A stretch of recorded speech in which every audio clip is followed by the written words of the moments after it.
2008 in progressive metal was a really sludgy, but also quite dark and brooding year for the genre. Lyrically, thematically, and also tonally, doing research through every album released this year gave me this really somber impression that 2009 didn't have. For those of us who appreciate the darkness, this is even more reason to take this trip down memory lane. Let's rewind the time machine and take a long journey into the past. Let's quickly run through the normal metal sphere before we get started. We had the Giants' Metallica release Death Magnetic to mixed reviews. The band Disturbed released Indestructible, which quickly became their most iconic album and still to this day is one of their biggest moneymakers. Scream Aim Fire was the sophomore sequel to The Poison and brought Bullet for My Valentine even further into the limelight as melodic metalcore titans. Trivium released their fourth album Shogun.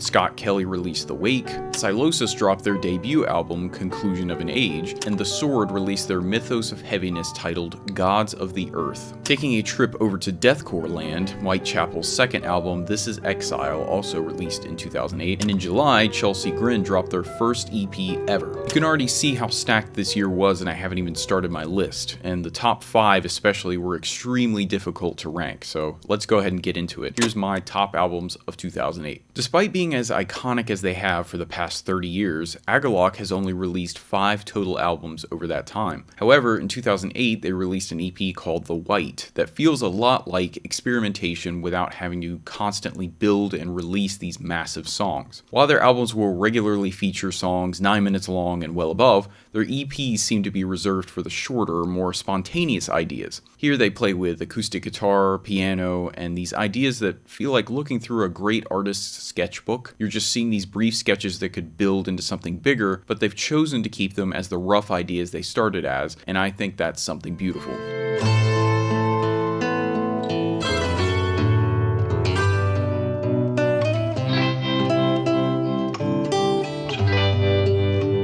The sophomore release of The Ocean, Precambrian. They are one of those bands like Mastodon where you really need to visit different eras of the band to know if you really like them or not. I generally do not find the band as a whole to be very interesting, but I admit I was surprised at how different their early work sounds to the new stuff. It's mostly a difference in pacing. They didn't waste any time on this album. The first 4 songs are just straight riffage, so if you find Modern Ocean to be a little too slow for you, go give their early stuff a try.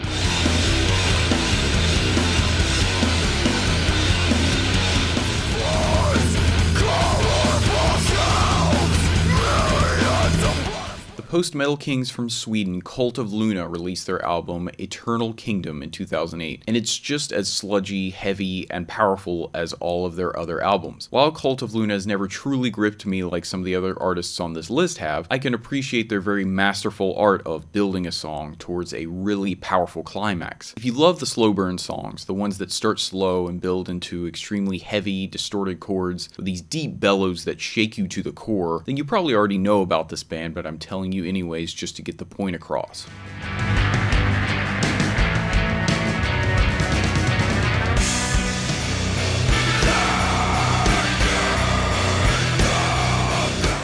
And the Swedish prog rock band Moon Safari also had an album release in 2008, one of their most iconic calling cards being the 5-part vocal harmonies that they pull off, reminiscent of the Beach Boys or even the Osmond Brothers, although the album is mixed in such a way that the vocals blend seamlessly into the other instruments. This is probably the happiest album, contrary to the rest of this year. The upbeat drumming and the major keys involved mixed with these beautiful harmonies, and the instrumentation is glistening acoustic guitars with bright synths and crunchy organs. At 1 hour and 43 minutes long, this can be a lot to get through, especially considering the song Other Half of the Sky, which is just under 32 minutes long. I mean, when you sign up for Prog, this is what you get, so quit complaining, go grab a drink and listen to this whole thing. I promise it never gets boring.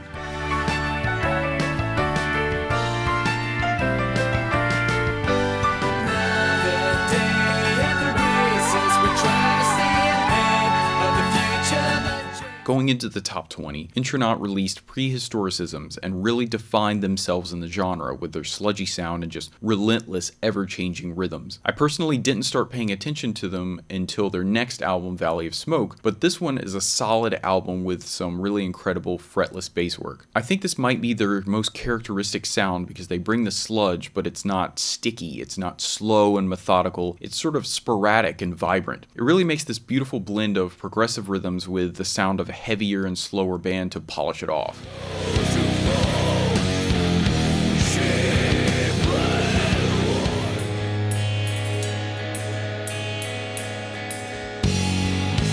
Also in 2008, the Riverside vocalist/bassist Mariusz Duda formed a solo project called Lunatic Soul. The self-titled album is his first release. This is an audiophile's wet dream. I mean, it's mixed so well and it's so beautiful to listen to. You could use it to test new headphones and speakers. I definitely can feel the Riverside elements of this shining through. He takes a very ambient approach to his writing that allows the music and the moments to breathe. There's often a lot of repetition, but there are also these surprising elements that come out of nowhere, like the harmonica on Near Life Experience and the breathy flute that comes through on Waiting for the Dawn. It's an almost soothing album in a way. It kind of reminds me of the newer Phil Collins albums that are focused on the ambience instead of just pure progressiveness.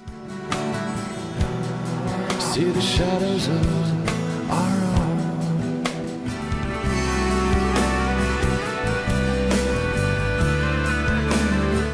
Hindsight is an Anathema album, and by that I mean it is sentimental. You will probably cry, but it is beautiful. I wouldn't even say that this is really a rock or a metal album at all, but we all know Anathema. They've been around for ages, and they always manage to solidify themselves in the progressive community, similar to another band I'm going to talk about soon. This is the kind of album you put on at the end of the day. The day is essentially over, and you put the CD in or drop the needle, and you just let it wash over you. But be warned, you will experience all of the pain that comes with it.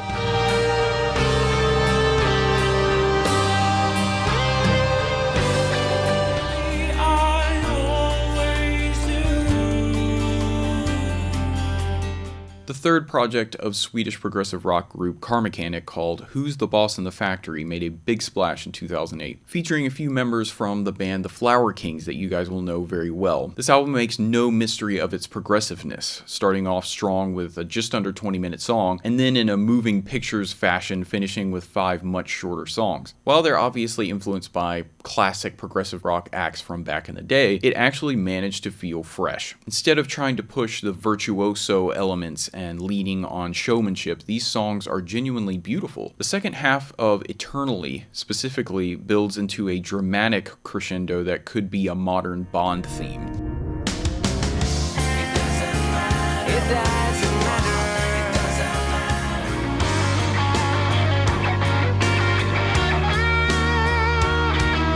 I think there is usually a stride that bands can hit by their third album, and Torch is no different. This has all of the blistering energy that they always bring to the table, which is hard to describe to people, but in a way I would call it math rock with testosterone. I don't know if that makes sense, but their sound is so quirky and mathy, but unlike most math rock, which has this sort of quick pacing and carries emo-adjacent sensibilities, Torch has this heavy, ballsy overall sound. I mean, these riffs just punch you in the stomach rather than the face, just knock the wind straight out of you. That combined with the very raw production and vocal harmonies that are somehow dissonant but blend so well at the same time, and you have this really serotonin-inducing combination that only another band called Baroness can usually capture for me.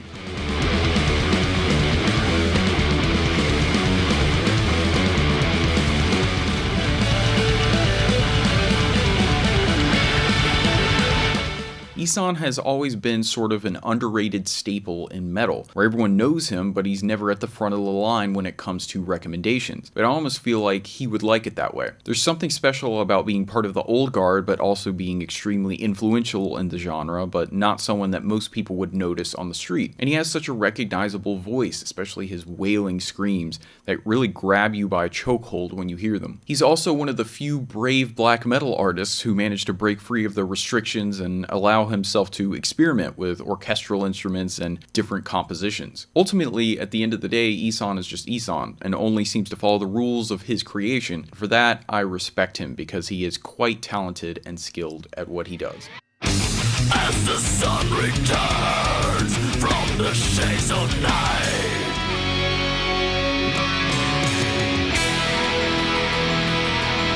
The funniest thing about the band Birds and Buildings is that they make music that sounds like it came from both a ancient and futuristic land similar to the art of Mobius, but the band was formed in Maryland in 2008. And this album, Bantam to the Behemoth, was their first of 2 albums that they released. There is jazz fusion here, saxophones and flute solos, heavy organ work, and while there is some vocal work sparsely thrown in, I'm calling this an instrumental album because the voices are essentially used as instruments.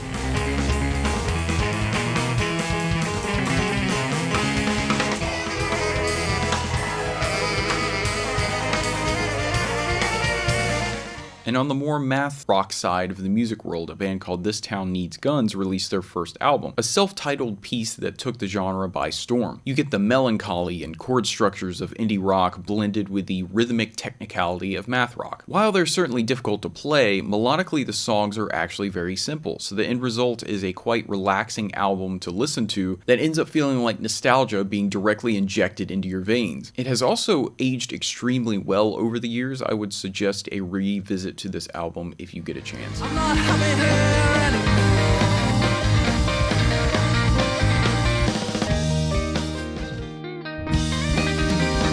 It's just the same as it was before. The Human Abstract are these progressive beasts that have 3 albums, and only 2 of them are regularly spoken about in online spaces, and this album did not make the cut. And you'll come to realize that despite having the middle child syndrome, it is a very good album. While Nocturne is much heavier, Digital Veil is extremely progressive, but Midheaven is a scrappy combination of the 2 that I think sits nicely between them. The vocal work and production is very raw and unprocessed, but not quite as polished as most prog tends to be. Go inside, I became something more than a drag. A slumber, a weakness that we all can see.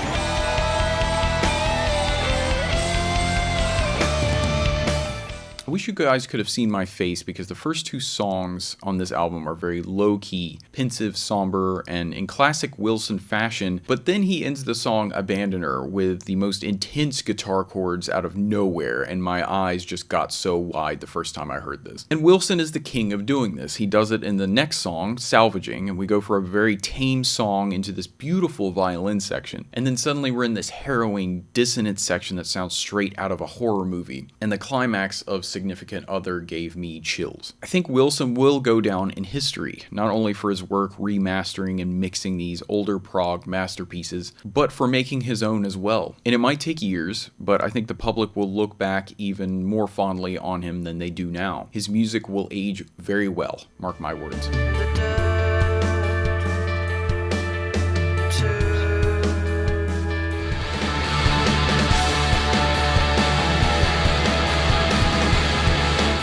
And now moving into the top 10. So Meshuggah is a very well-oiled machine that has run a vast majority of metal since their inception. And the machine metaphor isn't lost as you listen to their music, as it all culminates in this huge, pulsing rhythmic heaviness that drones on in a repetitive motion. This album could stand alone just in the fact that Bleed is featured on it, probably one of the most popular metal songs of all time, but the rest of the album meets the same expectations. Meshuggah has never been my favorite band, but I respect them for the amount of influence that they've had on Gent, Thal, and every other subgenre of metal that I enjoy. Not only is their drummer Thomas Hawk a beast, but he also writes the lyrics and makes the album artwork for the band. He is the master of the double kick pedal and being able to play in 4/4 time signature while also using polyrhythms to kind of mess around over top that, and that's no small feat. Go watch that Drumeo video about him.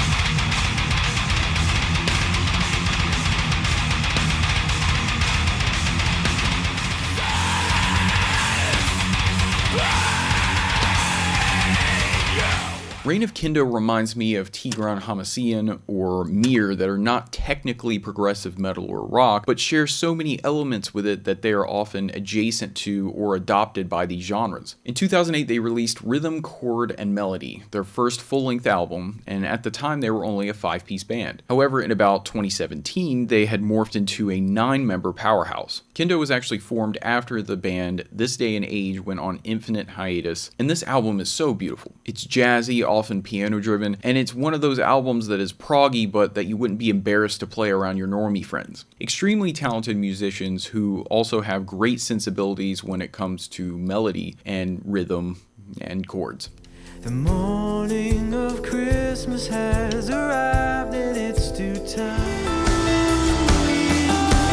Something screaming inside. The Mars Volta is a tough nut to crack. Their 2008 release, The Bedlam and Goliath, is not one of their most critically acclaimed albums. Francis the Mute and Deloused would probably take the award there. Omar Rodriguez-Lopez and Cedric Bixler-Zavala have been the dynamic duo behind the Mars Volta since its inception, moving from the band at the drive-in after its disbandment. They definitely lean towards the prog rock side of music, but instead of giving you exactly what you would expect in a different font, they completely flip the genre on its head. They are characterized by piercing sing-song vocals, extremely experimental noise effects, and untraditional percussion. This concept album was inspired by a Ouija board that Omar had given to Cedric, and the terrors they experienced soon after while they toured with the Red Hot Chili Peppers. The engineer who quit said to Omar, "I'm not going to help you make this record. You're trying to do something very bad with this record. You're trying to make me crazy, and you're trying to make other people crazy." He later had a nervous breakdown and quit on the record. Also, Cedric had to relearn how to walk due to a foot injury, and their drummer at the time was fired mid-tour. If this was because of the Ouija board, I say keep it because the album is really sick and it was well worth it. Maybe I'll break down. Maybe I'll try.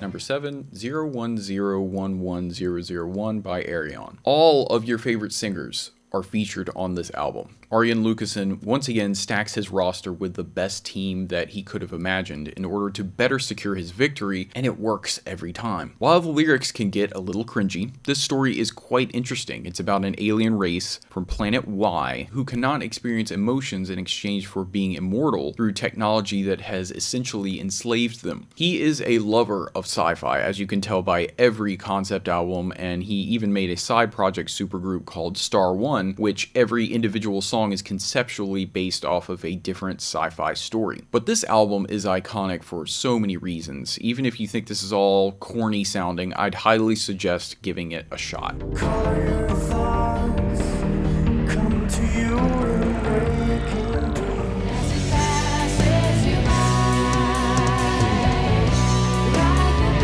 by, Ben Sharp stands tall as an icon in post-rock and prog metal spaces alike, as well as a beacon for all bedroom musicians since as long as I can remember, and there's a reason for that. The Discovery was released under the Cloudkicker name in 2008 and blends some of the best elements of djent, post-rock, and progressive metal into a package that is not only balls-to-the-wall heavy, but is also just fun. When you look at the landscape of the other albums this year, the lineup is quite somber, quite dark. While this has some powerful riffage, it will 100% make you bob your head, tap your feet, and just enjoy a good time. And I think sometimes that's what music is all about.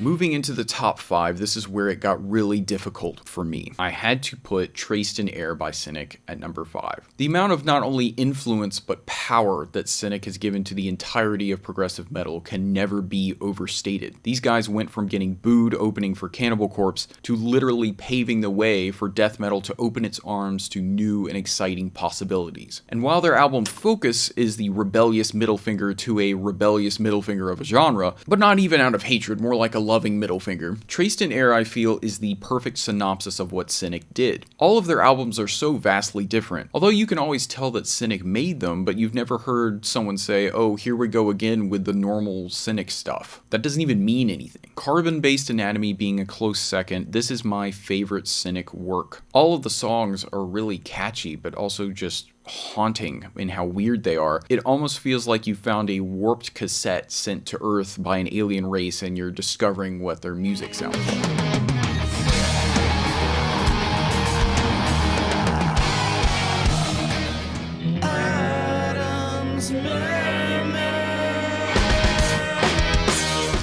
Seventh Wonder, My Beloved. They are really like an old friend that you could lose contact with for years and see them on the street and the conversation would just feel as natural as ever. I don't think I'll ever stop talking about how good these guys are at writing catchy and melodic choruses. The concept album of a man who is put into a coma from a car accident and imagines a town called Mercy Falls. And while it does run a little long at about an hour and 15 minutes, for a concept album, these songs really don't need each other. And by that I mean they stand quite strong on their own. Is this their best album? The Great Escape is up there, obviously, and I thought The Testament had some real bangers on it. But I have to say, this is their best album as a whole. I'm printing that. Guess I gotta go listen to them all again just to make sure.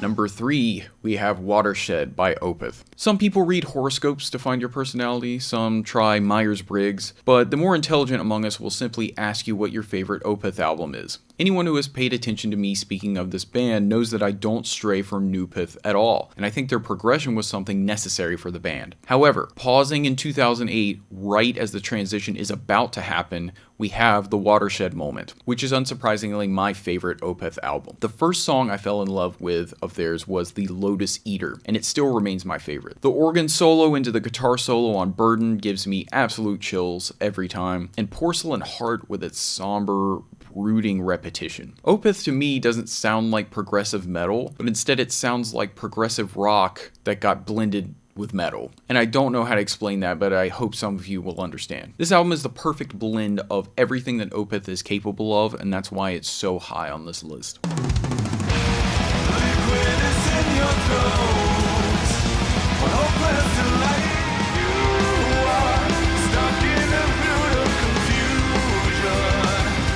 Number 2 is Fortress by Protest the Hero. I am not someone who usually pays close attention to lyrics, but when they're this good, you can't help but notice. In 2008, Protest the Hero released their third full-length album, Fortress, which I thought was their second, but apparently when they were all 16, they recorded a calculated use of sound and released that in 2003, so a little fun fact there. Obviously, being a band that is heavily inspired by punk, all of their albums have negative and critical commentary of politicians, war, societal expectations, the usual. However, something that draws me to Protest the Hero specifically in this era of their work is that while these topics are not handled in any subtle way, the language is just so poetic. The musicianship is just so incredible. You have these complex tapping parts like in Sequoia Throne, the random synth solo in Limb from Limb, sweep picking all over the place, and the bassist is just all over the fretboard. Another fun element that really grabbed my interest was how some of these songs would have piano outros that weren't related in any way to the song they're at the end of, like Bone Marrow and Spoils. Also, on a weird side note, the song Wretch used to have a cat meowing in it, and it still does on my CD version, but Spotify version does not have the cat, so I don't know what conspiracy this is, but I'm upset about it. But anyways, if another certain album hadn't come out this year, this would have been my favorite album of 2008, because it's an album that you will carry with you throughout your entire life, even well after the music has stopped.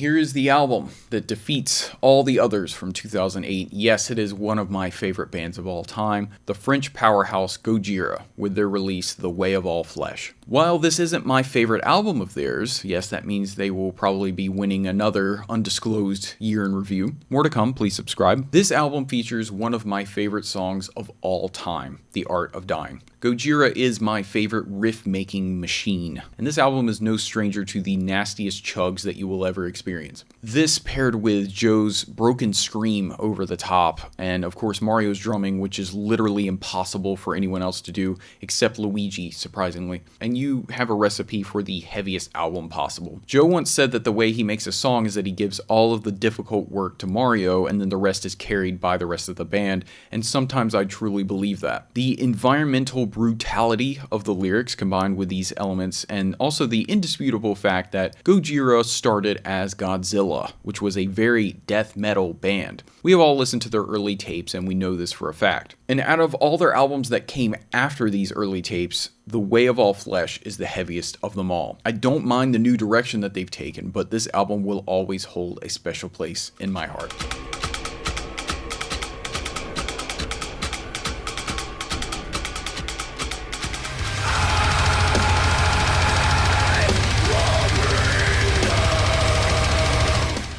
that is the conclusion of 2008. That actually took a really long time to put this together. This was really an impressive year. I'll probably say that about all of them, but this year really surprised me with how hard it was to rank them, especially that top 5. I do think it's interesting that there is a very strong somber element to almost every album here. It's fascinating how trends move in different directions over the years, or maybe the situations of the world create these emotions and the music is just a reaction to that. Food for thought, I suppose. Let me know if there's anything I missed, or if you would put them in a different order, or what other year you would like me to talk about, and I will see you guys next time.